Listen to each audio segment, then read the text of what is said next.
Okay, welcome to yet another episode of Fortunes and Freedom. Y'all know me, Joe Pellegrino. You also know Andrew Beach because he was on the last episode. Mm-hmm. So super excited to have my partner back in the studio with me today. Today we're winging it. Kinda. I mean, to be honest, we haven't recorded in a couple of weeks. Actually, since the last time you were here in Florida. Yep. So we just got to get it going, right? There's been a lot that's happened just the last week. A freaking lot that's happened. I mean, yeah, when you think of all the opportunity that's on the table right now, it's bananas. It's terrifying, but it's good. It's got incredibly a million different things going on, and I think the topic of today is actually very fitting considering we're kind of going through our products and our clients again and restructuring strategies and kind of getting all that set up. So yeah, good timing. Absolutely, yeah. So like Andrew's saying, today we're talking about strategy. We were on a call the other day, and we were talking about another client, or I think we were talking about a client that had no idea what the heck they were doing. Yep.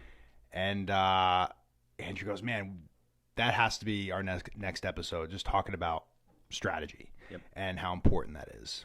It's amazing how many people just, funny enough to use your words again, but wing it nowadays. Yeah. I think it has to do. It's funny, everyone out there is a marketer nowadays. Everyone understands that you can put a video on Facebook or TikTok and promote it and pay for it. And I think the whole social media world and how instant it is, that instantaneous, like, oh, we can just throw an ad up and get it live. I think it's destroying companies in a pretty negative way because they're focusing on the end sale without prepping. And as we know, anything that we rush to usually doesn't work out too well. But all the stuff that we seem to strategize and plan out actually works out. It seems to do pretty well. So, yeah, it's I don't know why people skip over it. Maybe it's just doing the research. And yeah, I mean, I definitely get why people skip over it. They're not wise to do so. But and to be honest with you, we've been in that boat before. Oh yeah, for sure. Just trying to get something going and rushing through it the wrong way. When we were talking to Aiden a couple weeks ago on this show, we were talking about that idea of the difference between being in the spike game where you're just trying to make a buck quick and then not worry about sustainability. Yep. And then the other side of it is building a long-term sustainable business model. Yep. Building a brand. Right. Building a brand, putting the work in to lay the groundwork. It's kind of the stuff that's not sexy and kind of boring at first. But those are I mean, before you launched the Pebble, your new product, which we'll talk about in a second, you put a lot of research into suppliers and all that before you did anything. Yeah, I mean, I don't know if you remember this, but we actually looked at that product almost 6 months ago. We were, kind of, I would say, interested in some of the other products, and then we started doing some research and ended up finding this model and really liked it. And yeah, I would say it's almost been a couple months of just strategy up to this point. And, we ended up launching some ads a couple weeks ago. They did all right. From there, we've pivoted, kind of changed some of our creative, changed the pricing on the site. There's been a lot of strategy that has, given us feedback on what we've received and, have to pivot and keep going. Yeah, tried a bunch of different things. Do you have the product? Do we have it here? I do have one. Awesome. All right, so tell us about this this oval. Yeah, so this is the Pebble. We found this product specifically on Alibaba. As I mentioned, we were looking into hand warmers. End of last winter. I grew up as a big skier, snowboarder, and so our family always bought those disposable ones. And I saw this come up, and I was like, "This is a genius idea." Then I found out it's not only just a portable hand warmer that's rechargeable and gets hot, but it's also a power bank. So you can essentially, plug in a USB-C, which I think most iPhones are nowadays, and it charges your phone or your electronics on the go, which is pretty cool. So yeah, this specific supplier, we get this product shipped door to door for about $20. We sell it for double to triple that. We're still kind of trying to figure out our exact pricing, but it comes in a couple different colors. It's aesthetically pretty pleasing. It's really attractive. I mean, I think we can clearly see what the market is on this. I mean, this is definitely a feminine leaning product. I know there's also a black one too, which is obviously more masculine. Pink, green, and black. Yep. Pink, green, and black. But it's not just. I mean, you can see it's not just green. It's like avocado-y, kind of like. Yep. Yeah, it's like almost like a matte color. Yeah. And the same with the pink. It's not like annoying, neon pink or anything like that. Yep. That's a really cool product. I think that was kind of why we chose this one. Is a lot of the other models we were checking out were, had Hello Kitty on them, and were like more like child oriented. Yeah. And so we actually, beginning stages of discovering this product, we started doing some market research. We found out that a lot of, specifically women, have poor circulation in their hands. I read a doctor's blog, and he thinks that most guys have better circulation because they work out their arms and their forearms and a lot of gripping, and blood likes to move if you're working out. So it's definitely more tailored towards women. Doesn't mean men can't buy it. Yeah. But very interesting product.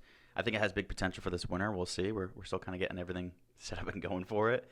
But what are you thinking for positioning for this? Like how are you? Who are you positioning this for right out the gate? Obviously, as we roll it out. Yeah. So based on our research, we are targeting women from college age to seniors. To be honest, there's I don't think there's any one person out there that is the specific buyer of this. I think ski resorts, or maybe even like outdoor sport venues, they could sell something like this. But yeah, it's basically anyone. My wife is a perfect example. She has cold hands 24/7. Yeah. She touches me and I'm like, goodness, get that hand off me. And so she brings hers to work, uses it all day. She brings it to the movie theater. She brings it to the grocery store. It's it's funny because people could say obviously you could wear mittens, but like, who's going to wear mittens in a grocery store, or at work, and she's, in medical practice. So you got to have your hands free, you got to be writing. So our research gave us some pretty interesting ideas. We tried out the ski market first, sold a couple of those targeting ski resorts and skiers on Facebook. And then we've tested out women on different ages. I don't think we have it narrowed down to a T yet of our exact buyer and to be able to build a lookalike audience on Facebook and all that yet. But it's getting pretty good click-through rates, good clicks, and I think the perceived value helps a lot. There's not really too many of these being advertised, so I've never seen that before in my life. Yeah, same. Before we saw this one, it's a genius idea. Yeah, it really is. And so a lot of the prep that we were going into this had to do with learning about the safety features, make sure it's not going to blow up on somebody or explode or give you radiation. And so, yeah, really happy with the supplier and product, and perceived value on just power banks are $20 to $40 now. So if you throw in that it's a hand warmer, it's cute, it's got a nice, I think this is a cow tail leather, nice little band on it, feels very, very nice quality. This is one of those products where if you've never seen it before, you could probably pay $100 for this thing. So our idea is sell it at a discount and try to get some volume out of it. Yeah, I mean, when you think about the competition for something like this, it's those disposable hand warmers, obviously, and you can go through those pretty quickly, huh? Oh, they're expensive too. I remember it was just last year we were up at a ski resort in California, Mammoth Mountain, and Angelique, my wife, bought like $26 for like 6 of them, and went through them in like a day. Yeah. So the fact that this is rechargeable, and if I remember correctly, they leave don't they leave like a gray residue on your hands usually? Like, I don't think they're like environmentally friendly either. I think the chemicals in there, it's questionable for sure. So high hopes for this one. Yeah, man. I think this is going to be. This is the kind of thing where, like, a lot of what we do. Obviously, we had a call this morning. We were talking about the fact that we do a lot of test and release, where we'll test a product out for 3 weeks, and if it doesn't hit, we move on. Yep. This is the kind of product that we put more time into. This is the kind of product that we really, we got to figure out the way that's going to make this work. Yeah, I mean, to date we're right around break even. So I think we spent a couple $100 on Facebook ads. We tried TikTok ads for a little bit. We've tested it out with an influencer and got some clicks. Unfortunately, no sales on that promotion. But yeah, I think in the e-commerce business, once you find a good product and you believe in it, I think you got to be smart. I think if no one's buying it, you got to do some research and rethink your strategy. However, we're at a point where like people are buying it. Right. We've proven a couple different price points, and I think it's scalable. So the nice thing is, we don't have to do any fulfillment on this. It's all done through the manufacturer, shipping from China, 7 to 10 days. Very, very easy process. So from a drop shipping perspective, it's been a good product so far. Well, and we're getting into just the right time of year for this. I mean, it's September. Yep. Most of the country is still not quite getting the temperature change yet, but it's starting. I mean, I saw something today about it being in the low 70s, upper 60s in the Northeast, and I mean we are months away from anything like that down here in Florida, and we'll only have it for 2 weeks when it comes. Yeah, right.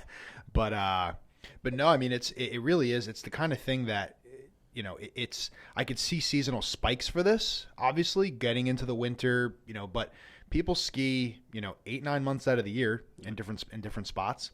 And, there are cold mornings and cold nights the better part of the year in a lot of the country. And that's just in the U.S. Yep. I mean, you think about the U.K. where, I mean, people were jackets through the summer. Yeah. And even, Norway and, the Scandinavian countries and stuff like that where cold weather is just more predominant. Yep. And this is the kind of thing. This is not as much of a a cold weather product as like a coat is, where like it has to be cold out consistently to wear a coat. Something like this, I mean, this is Indoors, outdoors. right, indoors, outdoors. I mean, you think about the Florida summers where it's 12 degrees inside, even though it's boiling hot outside. I remember vacationing down here when I was a kid, and my mom would always bring a sweater to dinner in August in Florida because it's just so cold inside everywhere. Yep. So no, this has a lot of great uses, and it looks good. Like it's a good looking product, I feel like. Yeah, and you're right. I mean, it's definitely a seasonal product. Part of the research that we do before ever selling things or even building a store online is going into like Google search forecasts and the volumes of how many people are searching things like hand warmers and that. And it's definitely a seasonal product. So part of our strategy was to kind of prep the next 2 months here, get our just get everything in line to make sure everything's running right, figure out our best performing ads, who our influencers are that we're going to promote with and affiliate with, and then really ramp up. I think probably Black Friday or even a little bit before. Yeah, I wonder if it's probably too late for this year, but I wonder if a strategy next year could be, white labeling it or I should say, branding it to different colleges and schools and using the sororities to sell it at Gator games or up in Alabama or whatever it is, where when you get the kind of cold evenings and during the football games. Actually, I mean, as I'm saying, that probably makes more sense for the Midwestern and northern states, but still, either way, I think it's So there's actually a disease called, I think it's called Raynaud's. Which I didn't know before my dad researching has that, this. So so some people just I don't know if it's a chemical imbalance in their body or poor circulation or what. I think it's circulation. Yeah. So they always have cold hands, and some people literally wear gloves 24/7 because of it, and that's got to be miserable. Yeah. So it's nice that it does solve a good problem, and that there's we try to find industries that don't have a real market leader. And really, I mean, you want some competitors because you want to learn from how their ads perform, what the strengths are in their copy and all that.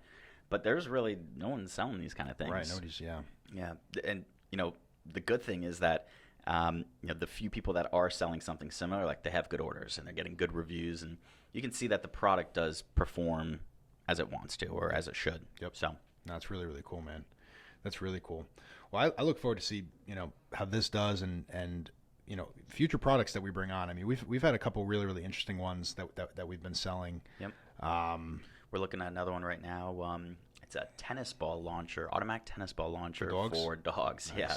So basically, it's like I don't know what you call it. It's like almost looks like a little hub kind of thing, and you put the ball in, you put some treats in, and the dog presses the button, it shoots the ball. When they put the ball back in, it pops out a treat for him. So something like that. I have a mini Australian Shepherd that's 1.5 years old, and her name is Ray. Amazing dog, but energy levels are nonstop. I'll be sitting at my desk for 10 hours a day, and she'll bring me the ball every 20 minutes and just beg to play. So something like that solves another problem. We're kind of doing some research now with suppliers and seeing if there's a market there. Yeah. But, people love buying stuff for their dogs. Yeah. I think Nurture Bed is a prime example of that. Yep. These fluffy dog beds are just flying off the digital shelves. I think that's and that comes back to strategy. You got to do your research before. You got to test these products out, order them yourself, figure out if you like it, if other people like it. Strategy is so much more than just a day of planning. Yeah. It's weeks of research. It's making sure everything lines up.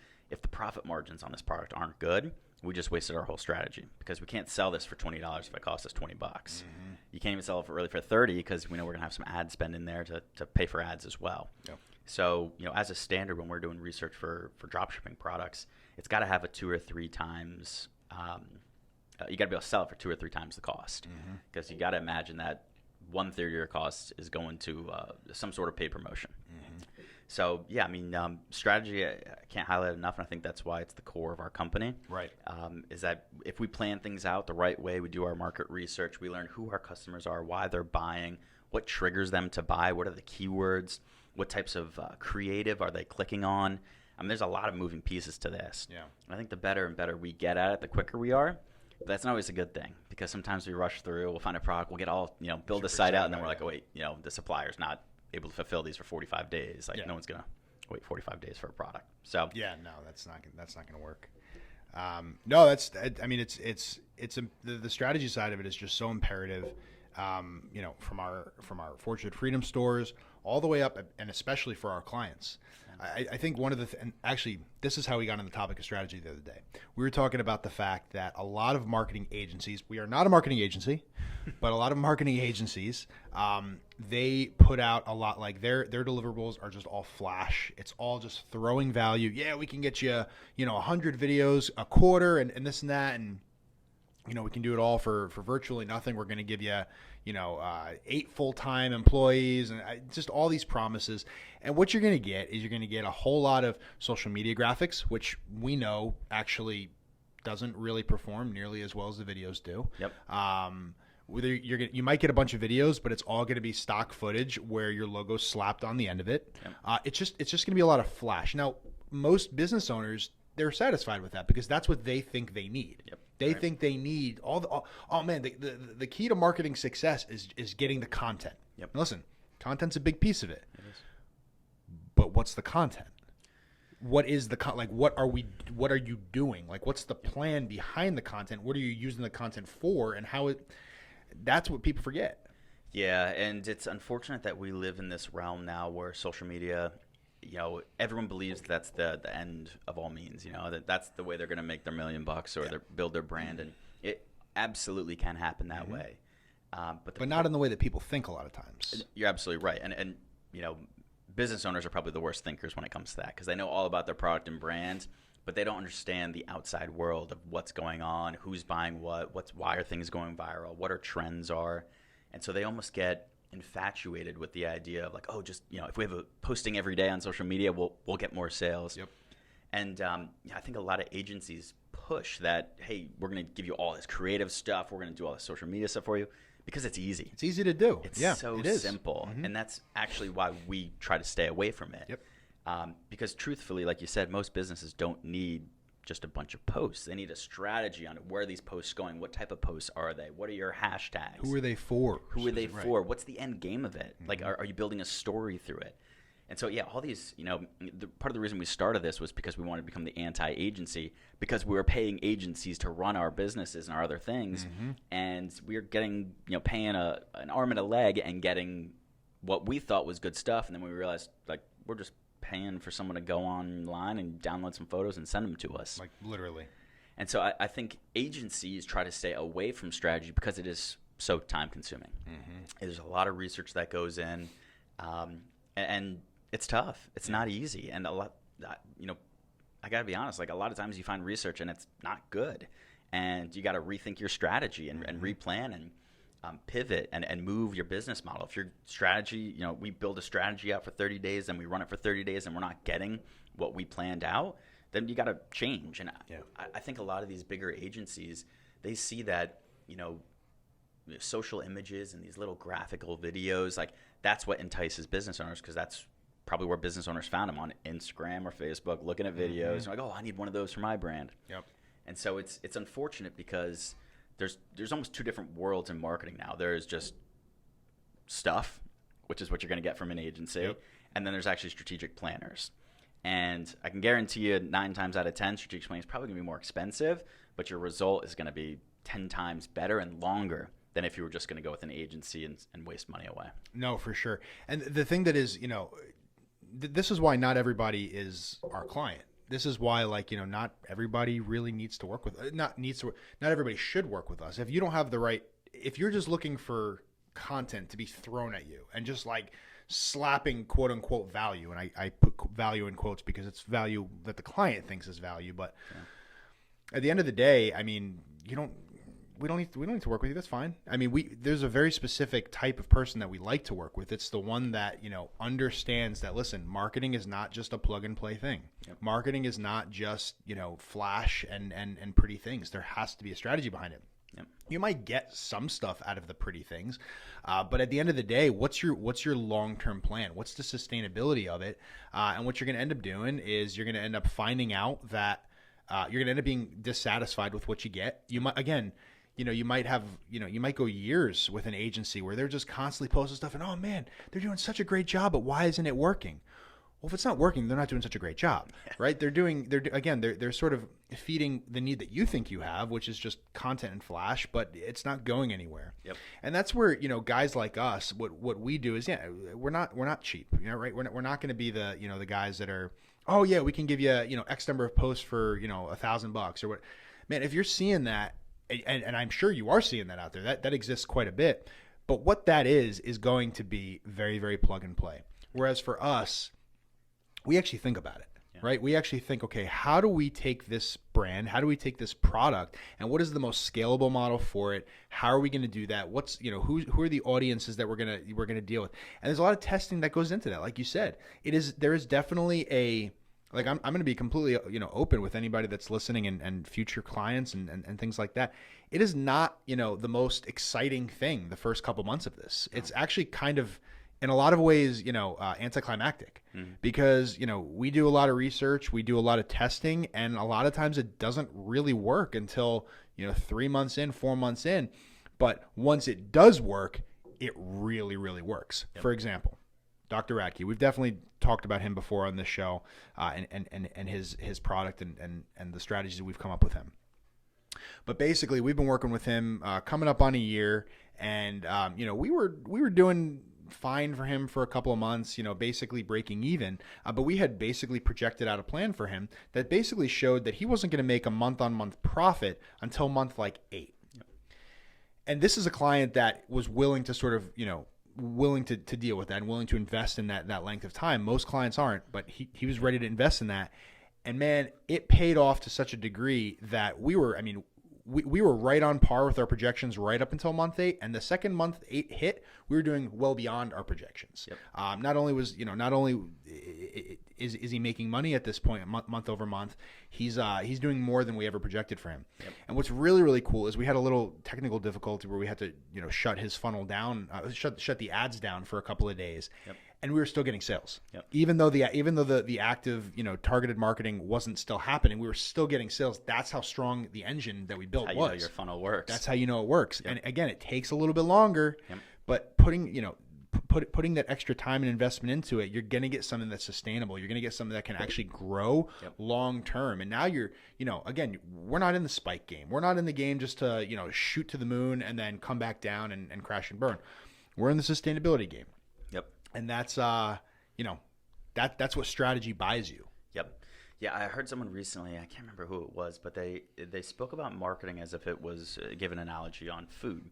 You can feed your body junk food all day long and still get up, go, work, do what you need to. Mm-hmm. You're not going to feel great. Your performance might not be that good, but hey, you're getting by, you're doing it. On the other hand, let's say you only eat fruits and vegetables and healthy food. You're going to be optimized. You're going to be ready to go. You're going to be thinking well. Your brain's going to be better. You're going to be more focused, better energy. And that's just like marketing. If you just flip the switch and say, hey, listen, we'll try this stuff, or we're going to send you some graphics, we'll launch some Facebook ads, you're just going to be coasting. Yeah, you might get some results. You might not. But the truth is, like, I guarantee you within 90 days, 120 days, you're going to be going like, okay, I thought we were doing better. Like, we're breaking even. The marketing company's making money. I'm not making anything. Mm-hmm. And they're going to go, okay, we'll pay us more.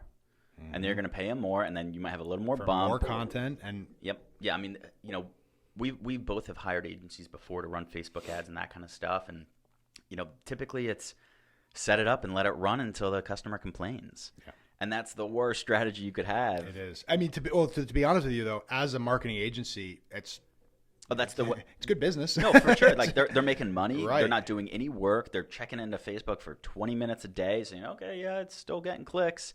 And then they're going to tell you, oh, you reached 20,000 people this month. That doesn't mean anything. What You're does not that, what selling does that anything. mean? Yeah. So yeah, it's That's the thing, man. And I think you're so right on that. And it's so frustrating that, that is the marketing agency model. It's a churn model. It's just, I mean, how do you think they're able to offer it at such a low price? Yeah. They're just generating content like a machine, and they're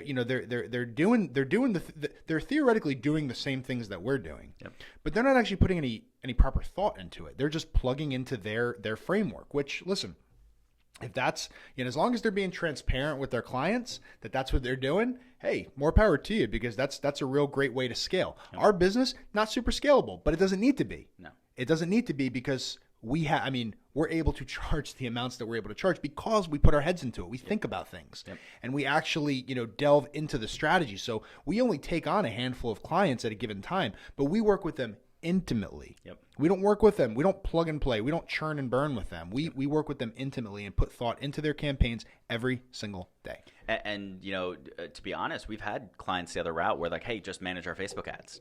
And we're like, okay, we can try this. But then they change the price and they don't tell us. They do all these things to their website, which messes up the pixel coding and tracking, and it's tough. It is. It's tough. And I mean, yeah. Again, there's always ways to do things cheaper and more streamlined and this and that. But if there's anything that I've learned just from building my own brands and building this company and just being all the different things I've been involved in, you have the most success when you yourself are at the steering wheel. Yep. That's when you have the most success. And so what we do at our companies, at J. Michael Strategies, and then with the Fortress of Freedom program, is we get behind the wheel of every car that we drive. So that's why it's such a different client relationship for us, because we're literally in the driver's seat for High Mojo's marketing. Yep. We're in the driver's seat. For Dr. Radke, we're in the driver's seat. Okay. Yep. And that's the key difference, because when you yourself are actually, when you actually care about it more than just it being a client, but when you actually care about it as if it's your own, that's when the magic really happens. And you have to, if you're an agency, you have to care about your clients that way, or you're never going to get results. Right. It's as simple as that. Yeah. I mean, it's, I had the pleasure, 3, 4, 5 years ago, whatever it was, I was working at a robotics company in San Diego and took over the marketing department after the previous director was let go. And I basically got to build a team from scratch. And the CEO actually, I left that company and we're still buddies, but he gave me some really good advice. And it was ironic because he kind of ran the company into the ground. But he goes, listen, when you hire people, you get what you pay for. And said, basically hinting that like brands like Nike, they're spending hundreds of billions of dollars, whatever it is, on marketing a year. They're paying they're hiring the best of the best. You want to know why that company continues to grow and build new brands? And it's because they're paying for it. If you think you're going to go, hire an agency for $1,500 a month to run your Facebook ads and get crazy results, you're out of your mind. Yeah. You're going to get an entry-level employee who's going to be learning on your money. And that's what a lot of agencies are, is churn and burn and on to the next one. Now, what Nike might do in certain situations is is contract out agencies for pieces of the puzzle. But at the end of the day, the agency is not the end-all be-all. The agency is providing the deliverable, whatever that agreed upon deliverable is, and either a strategist with Nike or that they're putting the pieces together. So, when you're dealing with bigger companies, sure, there's potentially a role for the sort of churn and burn creative side. We just need a bunch of creative. But ultimately, somebody needs to be directing what that creative is, and somebody needs to be putting that creative towards a strategy in the right spot. Yep. It's funny. I was talking to my dad the other day, the proverbial godfather of J. Michael Strategies. He, shout out to Big Joe. Shout out to Big Joe. He is really getting. I mean, he's been really, really successful with his 5.5 Questions program, and he's been traveling all over the country. Going to different schools and colleges and churches and all that, and delivering the program. Yep. And basically, he was recommended that he get a publicist. Very cool. And he was like, okay, well, what I'm gonna do is I'm gonna Joey, he calls me Joey. Joey, you're gonna do this part of it, and then I'm gonna hire this guy to do this part of it, and then I'm gonna hire another guy, and he's gonna be like sort of the assistant kind of thing. And I was like, listen, man, I'm not one to say no to more business, but that is not a good strategy. That is not a good strategy at all. Hire the damn publicist. Pay the money to hire the publicist, because we can do some of the stuff that you need, and yeah, sure, the other guy can do some of that stuff you need, but you need somebody to tie it all together. Yep. We know what our limitations are. We ain't publicists. Yep. That's not what we do. The PR stuff, I don't know, right? You need somebody that's going to be able to get you into the places that you need to go. Don't try to cheap out and go like, oh, well, I got a guy here, I got a guy there. No. Invest the money. Yep. Invest the money into the right strategist for you. Yep. And that's the only way you're going to move the ball down the field. Yeah, it's funny. We speak with business owners all the time and ask them what their marketing budget is, and they're like, we don't have one. I'm like, how are you a business then? Mm-hmm. Like, what's your growth plan? What's your strategy? And it's amazing how people just skip over that. They've had a business for 20 years. They've gotten, word of mouth referrals for forever, but they don't have a website. They don't have any, ads running or driving more of those similar people. So it's funny that, I get it. Business owners, you like to cut corners, save money on certain things. You got to things. save money where you can, but marketing is the one area I would say like you can't do it. Either don't do it at all, Yep. or spend the money.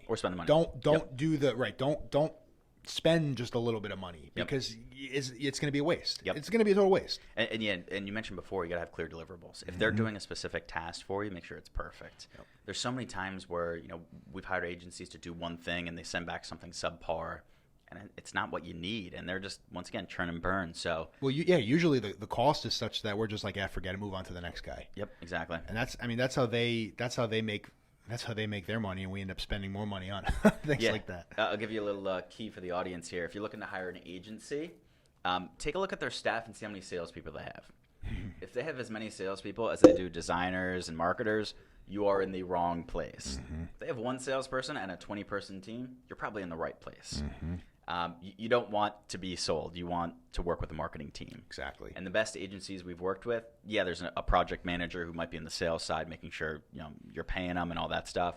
But you're not being sold constantly, and you're actually working with marketers. So do your research before you hire out. Yeah, definitely do your research. And it's always good, and this is like I was saying to Big Joe, find yourself the right agency, publicist, strategist, whatever. Find yourself the one that has either experience in your industry or has reached some level of success. That's what I was saying to my dad with the publicist. I was like, don't just find the cheapest publicist who's willing to give you a deal. Yep. Find the guy, like, basically look out into the celebrity sphere of the country. Who do you want to hack? Like, who do you want to be like, right? And I think for my dad, John Maxwell is sort of the guy that I think that's the guy that I would say he most chases after that image. Yep. Okay, who's John Maxwell's publicist? And who knows John Maxwell's publicist? And who knows the guy who is friends with John Maxwell's publicist?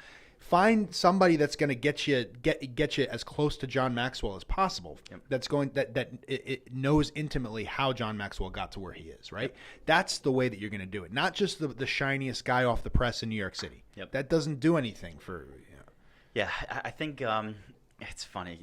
Marketers, we get a lot of slack because. Salespeople want better results, owners want better results, whatever it might be. But the truth in marketing is you don't have to recreate the wheel almost ever. Sometimes with content, absolutely, you need your own content. You need to brand it yourself.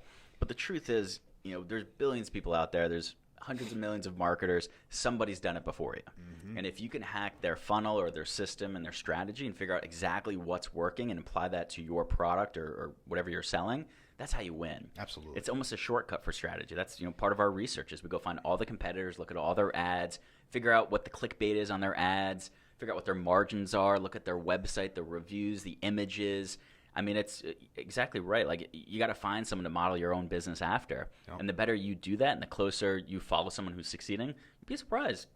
You're going to succeed yourself too. Exactly, and there's nothing ethically wrong with that. I mean, that's why we say the word hack and not copy. You're not copying what they're doing. You're sort of hacking. You're sort of seeing what they're doing, deconstructing it a little bit, making it work, within your brand. Yep. I think you're 100% right. That's a winning strategy at almost anywhere in life. Yep. Not just marketing, right? Like finding somebody that you like what they've done and deconstructing how they got there. Yeah. How'd they get there? You're going to rebuild yourself, and ultimately you're going to probably taste some of that success, if you do it the right way. For sure. And it also helps with your long-term vision as well. It's not just who I want to be today, but who do I want to be 10 years down the road? Exactly. I'm sure your dad wants his book to grow and sell it, to do more speaking engagements at churches or universities, wherever he's going. And so it's the nice thing about if you pick a mentor or an idol, let's say, to follow, usually they're going to have a longer track record than you will. So you have someone to follow for years. If they're going to continue doing this stuff, just follow them along for the journey. 100%. You know? 100%. Well, good stuff. We're just about out of time here today. We're actually headed over to Orlando later this afternoon for the ClickFunnels conference, Funnel Hacking Live. We are super stoked about that, and we'll probably have some content throughout the week as well that we'll post on our channel. I'm sure it's going to be a really great time. We're super stoked to see Russell and Tony Robbins and. We'll have a lot to talk about next week when we do this again. My goodness, I'm like tired thinking about how much thinking I'm going to be doing this week. The energy in this place is going to be absurd. Oh my gosh, I know it is. That's one thing. Like it's gonna. I'm sure there's going to be a lot of eye rolling moments because it's a lot of rah, but I'm stoked about it, man. It's going to be so good. Me too. Staying at the Gaylord Palms, fantastic. We're gonna have a great week. Well, thank you guys for joining us. We had a great time, great chat. I hope you pulled something from this. Go ahead and subscribe to our channel and hit that little subscribe button as well so you can get notified every time we come up with a new video. You can also follow us on Instagram at Fortunes Freedom. Like I said, we're on YouTube, we're on Apple Podcasts, we're on Spotify, among other places. And if you want to reach out to us directly, you can absolutely feel free to do that. Send an email to ff@jmichaelconsult.com. And always feel free to leave a comment on any of the channels that you're watching us on. We like to respond to those as quickly as possible as well. So Andrew, thank you so much for joining me again today. And we'll see you guys next time. Thanks. All right.